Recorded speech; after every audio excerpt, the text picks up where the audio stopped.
Olá, estamos aqui de novo com aqueles nossos bate-papos maravilhosos. Hoje eu tenho a alegria de trazer aqui o Márcio Salles Saraiva, que é um querido que a gente está se conhecendo hoje, agora, nesse momento, a gente se cruza no Facebook e vamos bater aquela nossa conversa, aquele bate-papo bem bacana. Querido, bem-vindo, seja bem-vindo a esse nosso cantinho aqui. Obrigado pelo convite. Espero que seja prazerosa a nossa conversa Vai, hoje. vai ser, vai ser. A gente estava falando antes, o Márcio estava me contando que vai ter de vez em quando, talvez, um fundo musical de uma linda escola de samba que está ensaiando, provavelmente, ou se Sim, apresentando aí. Que o Márcio é do Rio de Janeiro, né, Márcio? Querido. Amo carnaval e amo escola de samba. Então, é os bom. nossos queridos vão gostar também. Márcio, a gente sempre começa essa nossa conversa e eu faço uma pergunta sempre, e é lindo a gente ouvir as respostas. Como é que o Espiritismo entrou na tua vida? Conta isso pra gente. Olha, o Espiritismo, pelo menos aqui no Rio de Janeiro, né, o Espiritismo ele é algo do cotidiano de muitas famílias, né? Ai, que O bacana. fenômeno da dupla pertença, por exemplo, é muito forte aqui no Rio de Janeiro, né? Então, assim, eu costumo dizer que na família de vovó Maria, todo mundo era católico, apostólico, afro-baiano espírita, Ai, que né? lindo! É Por isso mesmo. conta, por conta desse sincretismo popular. Quer dizer, é muito comum as pessoas terem algum tipo de vinculação domingo na missa ou em ocasiões especiais na Igreja Católica e durante a semana algum tipo de tratamento na casa espírita kardeciana ou no terreiro de Umbanda ou de Candomblé. Quer dizer, então eu sou fruto dessa bricolagem, dessa mistura, desse híbrido que é muito comum em diversas famílias brasileiras. Então, desde pequeno, eu Sim. sempre tive contato com as ideias espíritas, né? Não necessariamente com o espiritismo. Com o espiritismo mesmo, foi ali na minha pré-adolescência, uma amiga de minha mãe emprestou-me um livro chamado Motoqueiros no Além. Esse Ah, foi do sim. Médio Formiga, Eu acho que eu né? li esse livro quando eu era jovenzinha também. Pois é, me atraiu muito porque eram motoqueiros, eram fãs de rock, né? Eu achava muito mais interessante do que Era uma linguagem mais poeta jovem. e tal. E depois foi um livro da Dora Encontre, chamado Poetas Imortais, que também me atraiu muito, ainda na pré-adolescência, e um amigo meu de escola, na época era o ginásio, né? Sim. Ele me emprestou o livro dos Espíritos de Allan Kardec, mas minha mãe proibiu a leitura, então tive que devolver. Uau. Daí tu ficou com vontade de ler, né? Exato, e aí não consegui ler, eu devia ter meus 12 anos, 13. Eu só fui ter um contato mais direto com Kardec a partir de 15 anos de idade, Ah, né, mas que eu era consegui ter esse jovenzinho. contato. E aí fui conhecendo, com 14 anos eu fui numa primeira reunião de um centro kardecista aqui da região, que é o Centro Espírita Amaral Ornelas. Eu conheci como funcionava, né, uma reunião na casa espírita.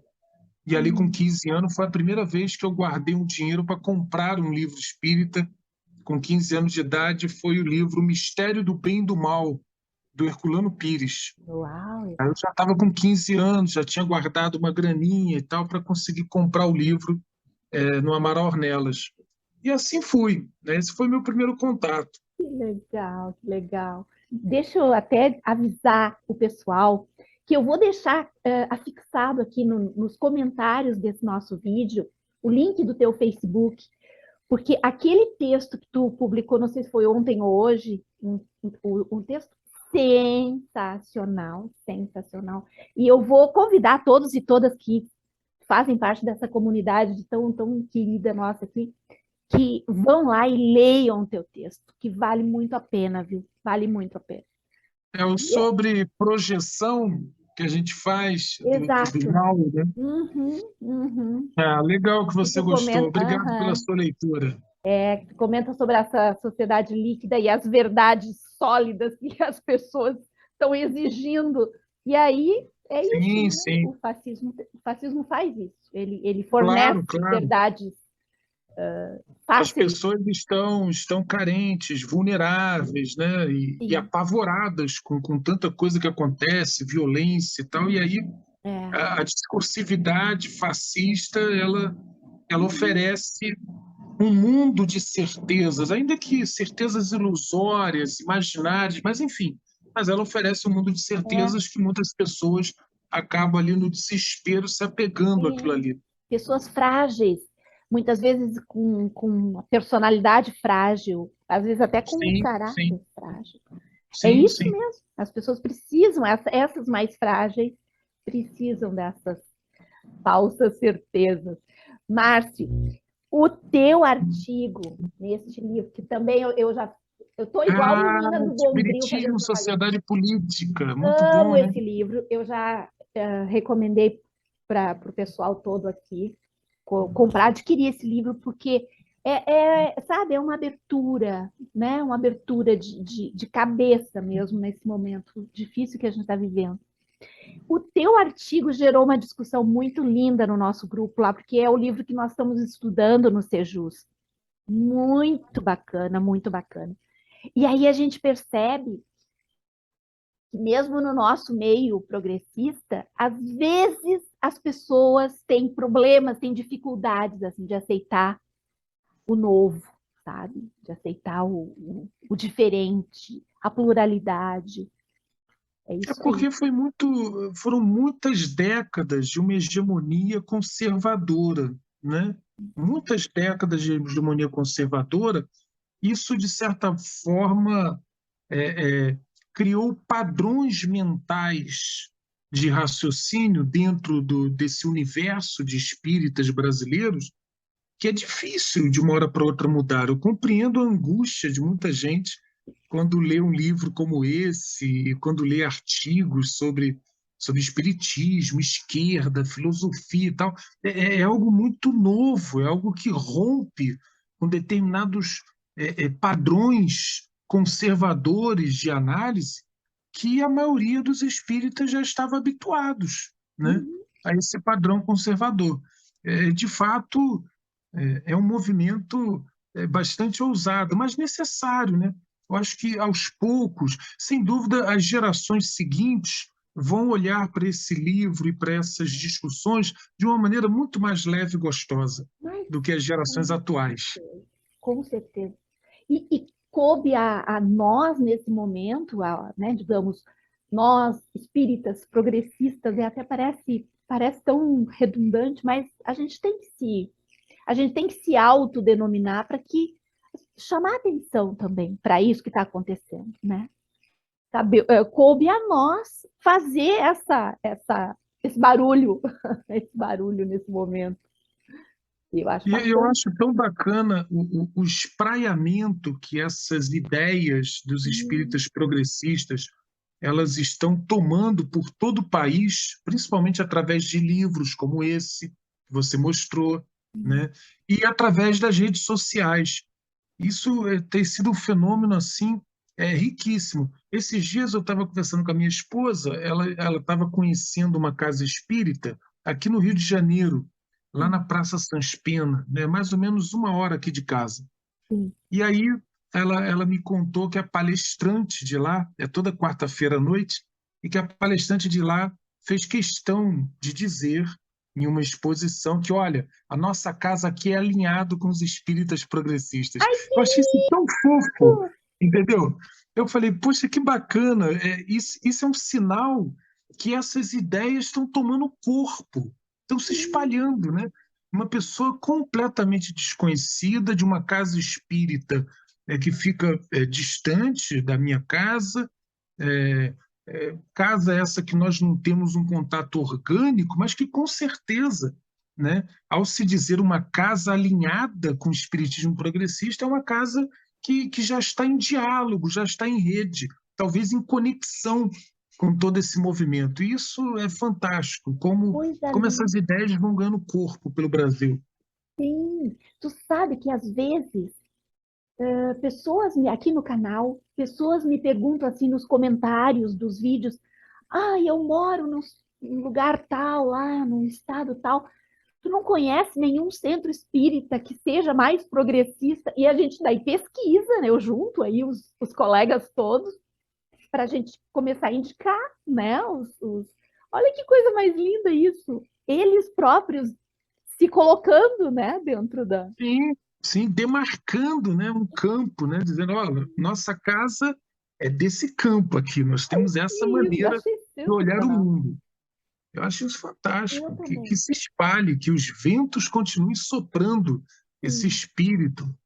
que lindo, que lindo. No Facebook, muitos grupos estão sendo criados de vários lugares do Brasil e eles também estão se autodenominando grupo tal, espíritas progressistas, do lugar tal. Olha que coisa, sabe? Começou de um jeito assim, parece tão, né, pequenininho, aqueles grupinhos pequenos, e olha só que lindo que tá isso aí.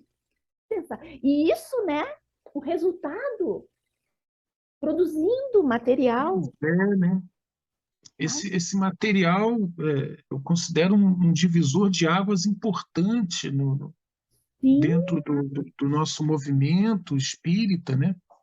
Por conta dele reunir diversas pessoas em um conjunto de reflexões progressistas de vários cantos do país, sim, né? Eu acho que esse é um dado interessante. É claro que esse material não é o primeiro material espírita com um vínculo progressista. Não, não é. Nós já tivemos outros materiais que já foram impressos sim, no Brasil, mas esse talvez seja uma espécie de livro organizador das diversas concepções desse movimento que nós chamamos de espíritas progressistas. E como você mesma disse, é, é até estranho, porque o espírita é fundamentalmente um progressista, porque Kardec assim o foi. Quer dizer, chamar exato, de espírita progressista, de fato, é um pouco tautológico, porque o espírita conservador é que não existe. exatamente.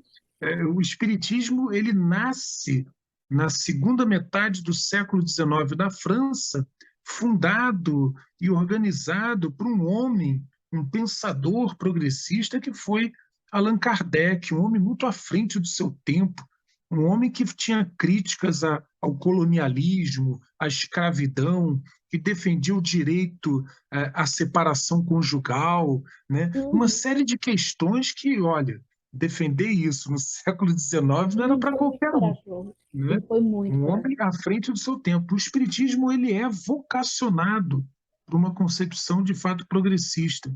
Exatamente, exatamente.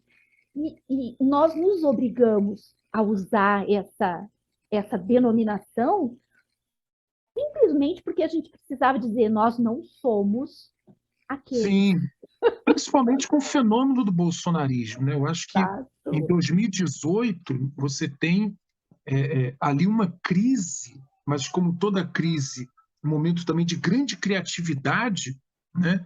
Você tem uma crise em 2018 que é a percepção nítida que setores do movimento espírita brasileiro, mais religiosos e conservadores, estavam apoiando Uhum. o candidato a presidente Jair Bolsonaro, um defensor aberto da tortura, da violência, do armamentismo, Da da ditadura. homofobia, É. do racismo, da ditadura. Ou seja, um defensor de tudo aquilo que é antagônico às concepções éticas do espiritismo, né? E isso levou a uma crise profunda em 2018, mas também a um momento de grande criatividade, de uma rebelião saudável. Foi a partir daí que pipocaram grupos progressistas, Sim. grupos que divergiam dessa orientação conservadora, né? E isso foi se espraiando cada vez mais pelas regiões, por esses países, pelos cantões. E quando veio depois a pandemia, que foi algo tenebroso, ainda mais uma pandemia sob um governo fascista, negacionista, Foi um pesadelo. anti-vacina, quer dizer, nós enfrentamos a pandemia e o pandemônio E o criado pelo próprio negacionismo. É. governo federal, né? Sim. Outro lado, como tudo na vida, é muito dialético, foi através dessa pandemia também que cresceu ainda mais os espíritas progressistas, porque a gente começou a fazer muita palestra virtual, né? Isso que a gente está fazendo aqui, Isso. esses encontros online, tudo isso se multiplicou vertiginosamente. E aí, aquele amiguinho, aquele irmãozinho, irmãzinha lá do interior do Pará, aquele irmãozinho lá do interior do Acre, a gente foi se conectando e formando uma grande rede nacional e internacional. Pessoas que eram espíritas, que estavam na Suécia, na Alemanha, no Japão, nos Estados Unidos, foram se conectando. Tá E muito isso ampliou ainda mais novos caminhos e novas percepções dentro do movimento espírita. O tá- saldo, eu acho que é positivo. Eu A gente acho que está sim. avançando. Eu acho que sim. Eu acho que nós conseguimos realmente, nós conseguimos fixar raízes, né? Dizer, ó, nós existimos e crescer, porque o movimento cresceu demais nesses últimos anos. Muito. Maravilhoso isso. Tomara que a gente tenha o fôlego necessário, né?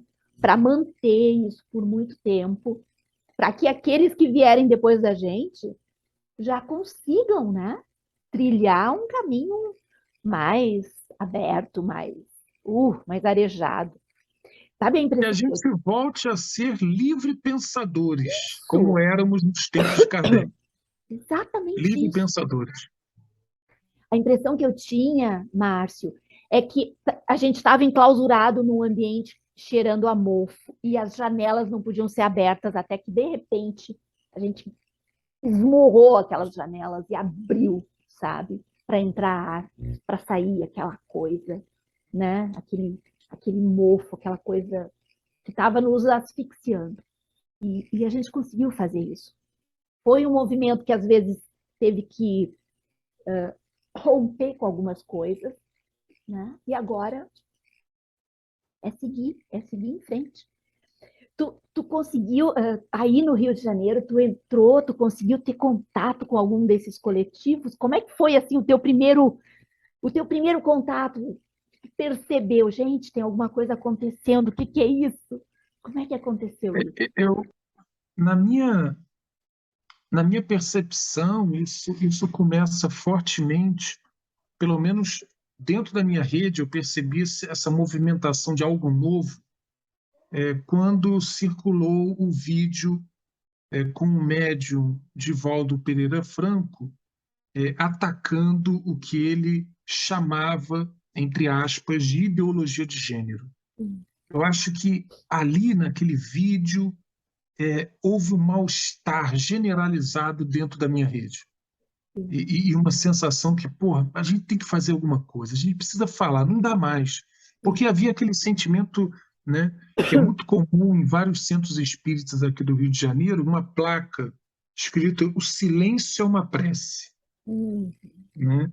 Esse quietismo reacionário, ele marcou profundamente o movimento espírita, profundamente. Então, havia um mal-estar, mas ninguém falava. Havia um mal-estar, mas poucos tinham coragem de verbalizar. Claro que a gente já tinha um Jaci Regis, a gente já tinha uma Dora Encontre, a gente já tinha um Salomão Benchaia, a gente já tinha Milton Medran, né? Várias pessoas, homens, mulheres no Brasil, já haviam vocalizado esse mal-estar no espiritismo religioso brasileiro. Mas ainda assim, era um movimento muito minoritário, né? Eram vozes muito isoladas do conjunto do movimento espírita. E a partir da circulação desse vídeo, pelo menos foi assim que eu percebi na minha rede, começou ali um fervilhar, um sentimento assim, basta, chega, não dá mais. Não dá mais. Precisamos dizer claramente que nós repudiamos esse vídeo. sim. Nós repudiamos a ideia anticientífica de falar em ideologia de gênero. Isso é uma imbecilidade completa. Isso é uma ignorância em relação a tudo que a ciência vem pesquisando. Não vamos mais suportar esse tipo de postura dentro do movimento espírita. Eu acho que ali o mal-estar ele explodiu e se transformou em ação. em ação Exatamente. criativa, e Foi, foi começaram a pipocar. Vamos fundar um coletivo. Pessoas saíram das suas casas espíritas. Eu não aguento mais a minha casa espírita. Chega! Eu não aguento mais ouvir reacionário dando palestra. E ali começaram a surgir novos coletivos, novas casas espíritas, novos grupos de estudo, e a coisa foi num crescente. foi muito. Depois teve um movimento de apoio à candidatura de Haddad no segundo turno contra o Bolsonaro, um movimento assinado por diversos militantes do campo espírita, e isso foi crescendo, isso foi crescendo. No início, claro, não éramos muitos, né? A Não, maioria, a grande exatamente. hegemonia era conservadora, né? E as pesquisas apontam que o movimento espírita brasileiro majoritariamente votou em Bolsonaro em 2018. Por outro lado, as pesquisas vinham apontando, nós vamos confirmar isso em 2 de outubro, que hoje o quadro de correlação de força se modificou, né? Parece que a Parece. maioria dos espíritas declaram a intenção de votar em Lula e não em Bolsonaro. Isso é um bom sinal. Isso é um bom sinal. Eu acho que esses líderes, né, que flertaram, acho que até é um termo muito suave. Eles estavam já numa relação estável com com o fascista, né? E esses vão ficar meio sozinhos mesmo na parada. Eles vão ficar com uma minoria muito arraigada, muito fanática, fundamentalista, né? Que existe também no espiritismo. Tem muito fundamentalista no espiritismo. Sim, sem dúvida. Mas antes a gente não os nomeava. Isso. Havia um certo, havia um certo silêncio conformista. Claro que nas nossas conversas mais íntimas, petit comité, a gente comentava: nossa, que absurdo aquele livro do Robson Pinheiro, né? Coisa horrorosa. Mas ninguém tinha coragem de pegar o microfone e falar abertamente: falar, gente, Robson Pinheiro é terrível, Vanderlei Oliveira é antivacina, aquilo é um estrupício, não leia isso. Ninguém tinha essa coragem. Ficava sempre aquele jogo, vamos ter Uhum. caridade com o irmãozinho, né? Ele Não está julgar, tentando não fazer devemos algo legal, julgar. não vamos julgar, né? Como se fazer o discernimento moral fosse fazer julgamento teleológico. Uma confusão enorme que as Exato. pessoas têm entre julgamento teleológico, que é condenado dentro da tradição judaico-cristã, com discernimento moral, que é outra coisa. Ninguém pode Exatamente. viver uma vida sem fazer discernimento. Você precisa saber o que é certo e o que é errado. O que moralmente é condenável e você não deve seguir, não deve ir atrás, e aquilo que é moralmente justo, ou que é ético. Quer dizer, nós precisamos fazer juízos morais e éticos para que a gente possa viver melhor. Porque sem juízos morais e éticos, como é que eu vou escolher o certo na vida? Então, Exatamente. essa coisa de que, mas a gente não pode julgar, gente, por favor. O que a gente não pode julgar é do ponto de vista teleológico. Eu não posso dizer que o fulano de tal, o futuro dele será isso ou aquilo. Esse julgamento teleológico não está vedado. Agora, precisamos ter discernimento, precisamos ter capacidade de pegar um texto, uma psicografia do Vanderlei Oliveira e falar: olha, isso daqui não presta, isso daqui não é bom, isso não faz bem, isso não está de acordo com a ciência. E mais, isso contraria a razão. E Allan Kardec nos ensinou que somente uma fé raciocinada será capaz de enfrentar os É, desafios da existência humana e do mundo. Portanto, eu não vou me juntar nessa boiada. Eu não sou gado. Eu não deixei de lado a minha capacidade crítica, o meu olhar crítico, porque Kardec nos ensinou que deveríamos manter sempre o olhar crítico diante do mundo, da realidade e diante das supostas revelações. Kardec, ele tinha uma dimensão cética interessantíssima. Quantas mensagens Kardec jogou no lixo?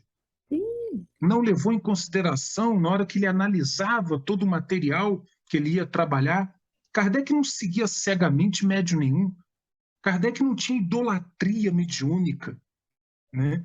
Infelizmente, isso aconteceu de uma maneira muito forte, ainda acontece, mas cada vez menor, espero eu, dentro do movimento espírita brasileiro religioso, essas idolatrias, esses médiuns espetáculos, né? sim, sim. Faziam shows, de verborragia pirotécnica, né? Com palavras difíceis, e o povo ficava embasbacado. Nossa, ele E é o aqueles nosso livros, mestre, ele é um vendendo. iluminado, né? Esse tipo de bajulação que não faz bem para o movimento espírita, que não faz bem para ninguém, né? Porque a gente perde a nossa capacidade de análise, que era considerado algo tão importante na tradição kardeciana, capacidade crítica de análise. Exatamente. Isso é coisa de seita, né, Márcio? Essa idolatria a esses médiums, idolatria a qualquer bilhetinho que um médium diga que aquilo foi psicografado.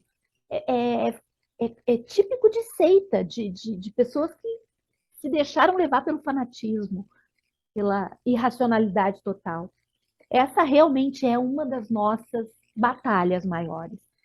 E é tão estranho, né? Porque justamente Allan Kardec era um iluminista, era um Sim, francês iluminista, um sim, defensor ardoroso da razão, um tá? defensor ardoroso da razão. É muito estranho que supostos seguidores de Allan Kardec ou da filosofia espírita, da doutrina espírita, sejam irracionalistas, É. sejam contrários à vacina, contrários à Místicos. pesquisa científica. Isso, eu imagino que Allan Kardec, do outro lado da existência, deve estar em choque diante Sim. de certas coisas que aconteceram e que ainda acontecem dentro do espiritismo religioso brasileiro. Exatamente, exatamente. Mas eu acho que estamos vivendo, como tu disse, um momento de muita criatividade, um momento de muita efervescência.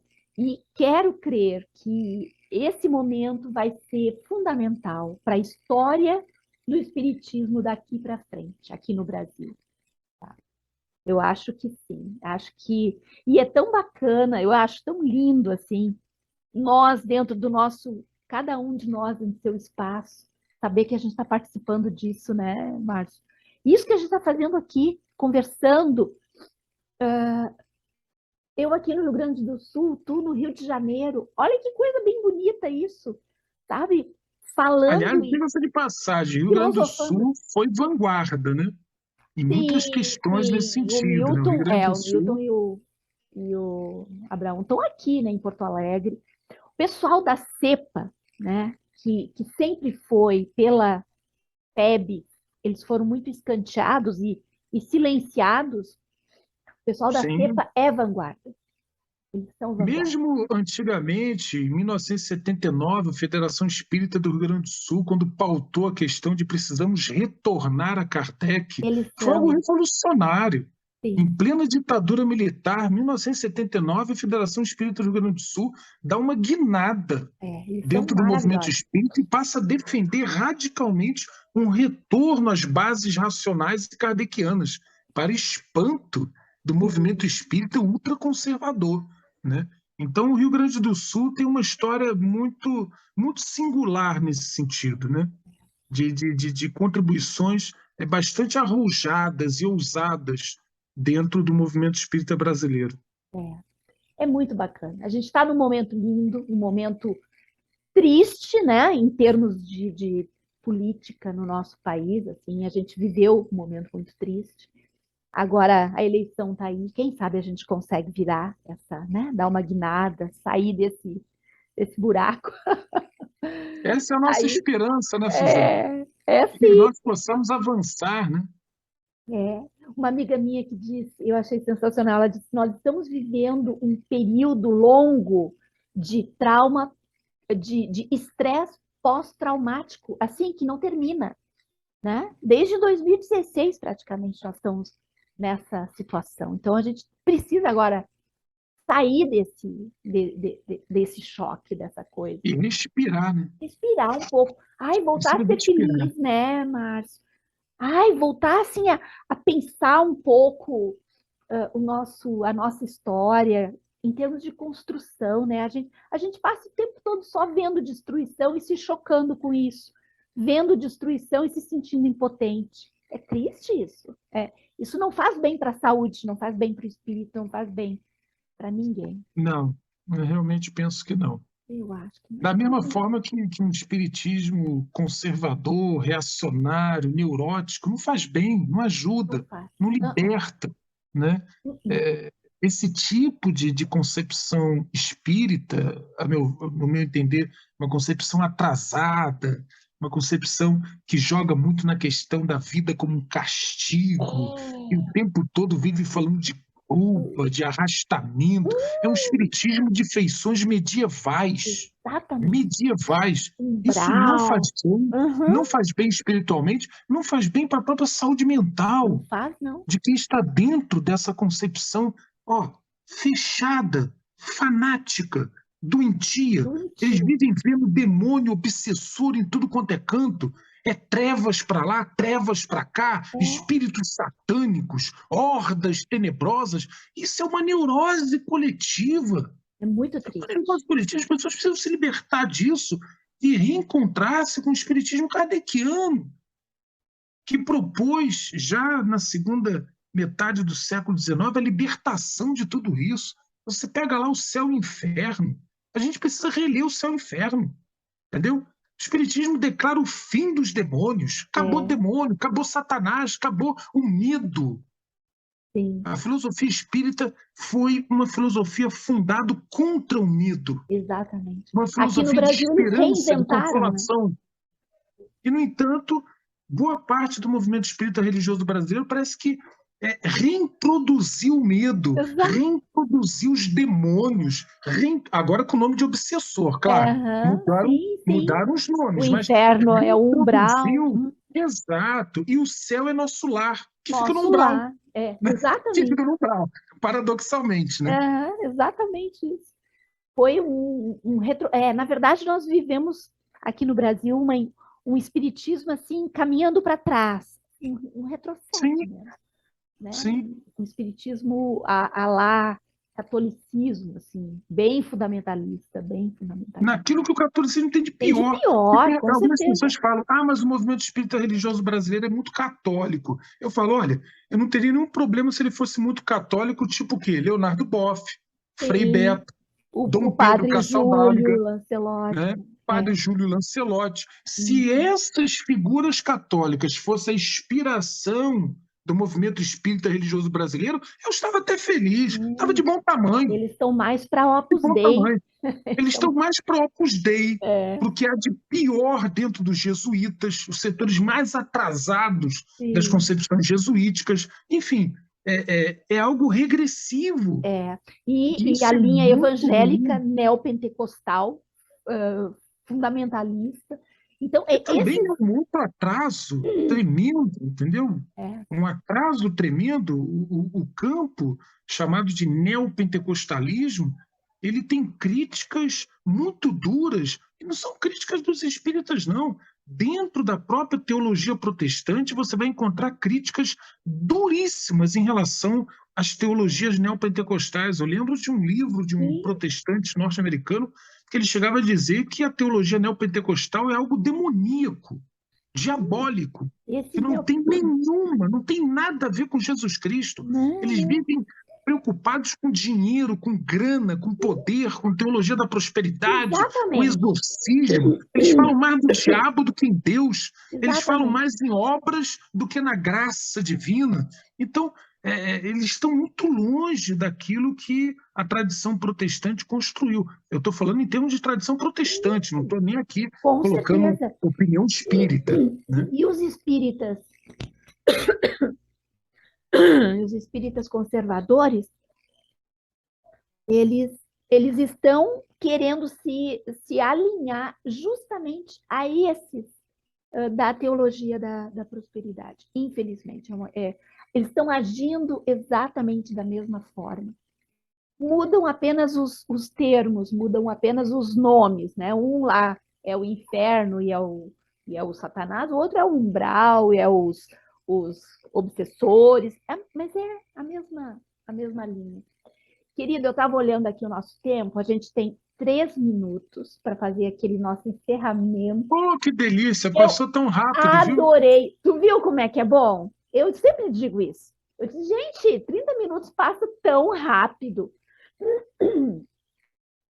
Então, Márcio, deixa agora lá do fundo do teu coração aquelas tuas palavras que tu tiver vontade de dizer, que tu tiver vontade de falar, para a gente fazer o encerramento dessa nossa Eu queria conversa. deixar uma mensagem para as pessoas que, por acaso, estão nos assistindo, que vão nos assistir, né?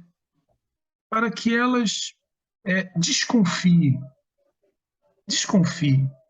É muito importante o desenvolvimento da dúvida. Toda a ciência ela avançou graças à dúvida. Se não fosse a dúvida, a ciência não avançaria. A filosofia espírita ela só pôde ser organizada e fundada por Allan Kardec porque Allan Kardec, diante do fenômeno das mesas girantes, ele duvidou. Foi a dúvida que empurrou a pesquisa kardeciana. Então, Exato. a dúvida ela é fundamental para a razão e para a construção do pensamento humano. Não se deixe levar pelas certezas alucinatórias. Não se deixe levar por pessoas e lideranças que prometem que vão te entregar uma verdade absoluta. Não se deixe levar por progresso, por promessas de milagres, de curas, etc. Procure desconfiar, tenha sempre um pé atrás, procure ler, procure checar as informações. Será que aquele texto realmente é psicografado? Será que aquele espírito sabe do que ele está falando? O que a ciência diz sobre aquele assunto? Será que isso daqui não é uma bobagem? Será que isso não é uma fake news? Não repasse notícias. Não entre nessa vibe de boiada, de receber uma coisinha no Zap Zap. Ai, que bacana, eu vou repassar. A gente tem um problema muito sério que a psicologia cognitiva chama de viés de confirmação. Sim. Toda notícia que tem uma manchete ou um conteúdo que parece confirmar o que a gente acredita, a gente passa para frente. A gente nem checa, a gente nem olha, a gente nem verifica, a gente empurra para frente. Então, não faça isso. Isso que eu estou te dizendo de todo o coração serve para a política, serve para o espiritismo, serve para os seus relacionamentos familiares, interpessoais, serve para a vida social. Tenha sempre em mãos uma dúvida, talvez cartesiana, né? Diante de tudo que você vê, diante de tudo que as pessoas falam. Cheque, confirme, analise, ouça outras opiniões. Não vai na boiada. A ideia é convocar as pessoas, especialmente no campo espírita, a gente está falando Sim. principalmente para espíritas, a manter sempre o seu desconfiômetro Sim. para tudo na vida. A dúvida ela é um princípio fundamental e construtor da ciência, construtor da pesquisa. A ciência não avança sem dúvida.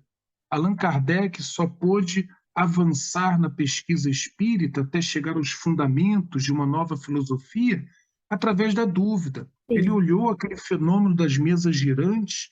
Algumas pessoas falaram: olha, isso daí é uma fraude. Outros disseram que isso daí era um fenômeno elétrico. Ele duvidou. Eu quero ver, eu quero constatar com meus próprios olhos, eu quero pesquisar. E Aham, é assim que exatamente. nasce o espiritismo. Então, a dúvida ela é um elemento muito importante. Deixo isso como mensagem, por quê? Porque ultimamente, principalmente nessa onda conservadora, há uma tendência muito compreensível da gente se agarrar a verdades absolutas. E É quando a muito gente se perigoso agarra a isso. verdades absolutas, a gente não quer mais duvidar. A gente quer um mundo de certezas. A gente quer o útero da mamãe de volta, né? Aquele mundo garantido, protegido, tudo certinho, tudo explicado. Mas olha, a vida não é Não assim. é assim. É uma ilusão. A vida é cheia de ambiguidades. A vida tem seus mistérios. Mesmo os espíritos disseram lá para Allan Kardec que muitas questões que Allan Kardec perguntava, eles não sabiam responder. Eram mistérios. É. Deus é Tem quem muito. sabe, nós não sabemos.